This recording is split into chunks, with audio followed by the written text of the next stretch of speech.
if I remove this one, let me write here P, okay, and here P.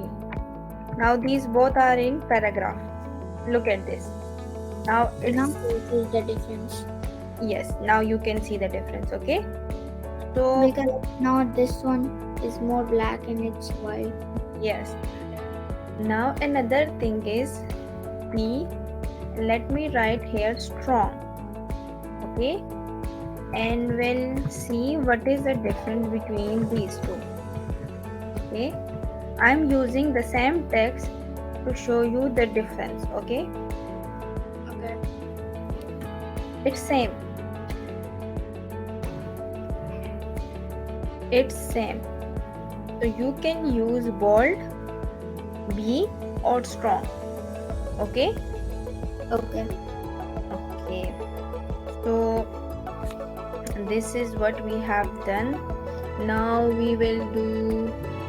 Okay. Another thing we will do is this is.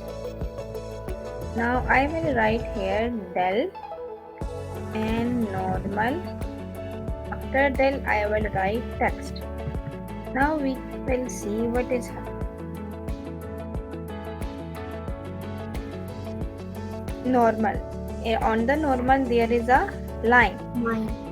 It's something like delete. Okay. Like when you forget to repeat We do something. some mistake and we put the line on the top.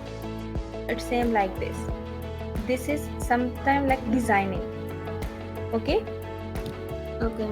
This is not like something we use oftenly, but in some cases you can use. Okay. Okay. But it's just like formatting.